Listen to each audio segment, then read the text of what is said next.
What are the rules, you might ask? Well, laying a stone vertical where it's taller than it is long, that's a no-no. No verticals, that's a rule. Another rule is no crosses. What's a cross, you ask? A cross is basically a four-way intersection in your stone.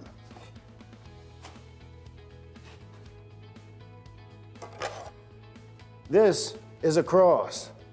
We never, ever want to see a cross. Another no-no is a 2-on-2 or a 3-on-3 or a 4-on-4. What is that? Right here, I broke the joint, 2-on-2. If I had 3 stones here and 3 stones here, even if I broke the joints this way so I didn't have a cross, 3-on-3, 2-on-2, that's a no-no.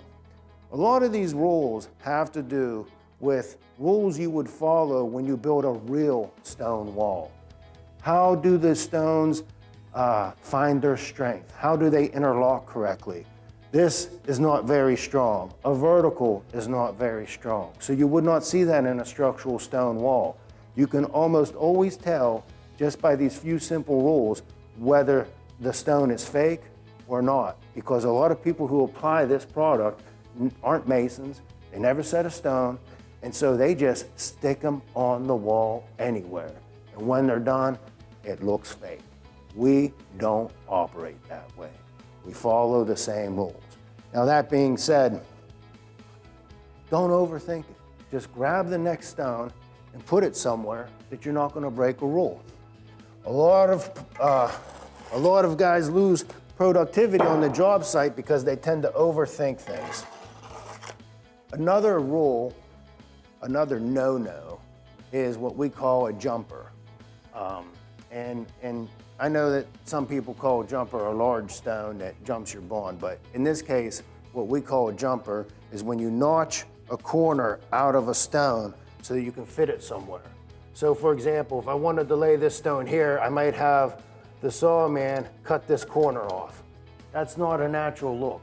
Anytime you see someone cutting the corner out of a stone to make something work, it's not something you would see in a natural wall. It looks fake, it looks rough, it's a no-no.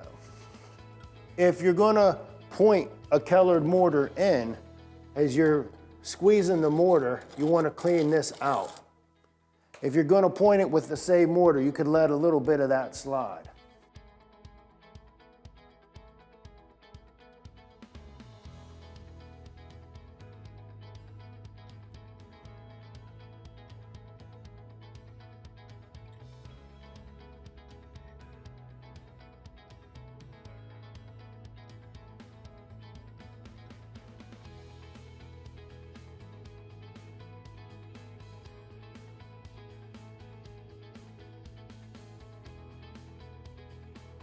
Occasionally, you're gonna have an area like this where you need to cut a piece to infill.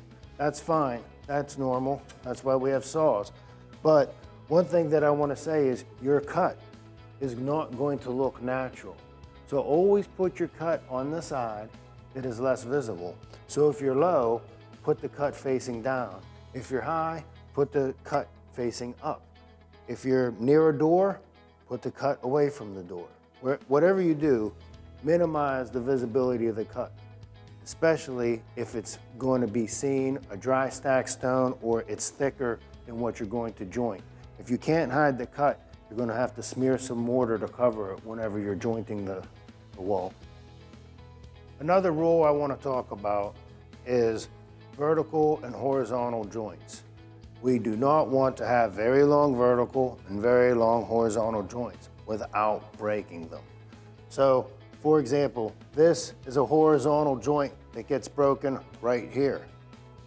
This is a vertical joint that gets broken right here.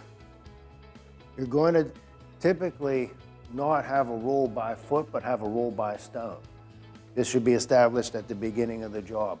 If the stone sizes are small, then you might say, hey, we're not going to go more than 6 vertically without breaking it. We're not going to go more than 12 or 15 without breaking them horizontally. And that's some of these stones that we get are kind of small, very in size. Something like this is on the little bit larger side to medium, and I would probably say you're not going to go max 4 vertically, probably mostly 3 and 2, and horizontally you're not going to go more than 6 stones without breaking the horizontal joint.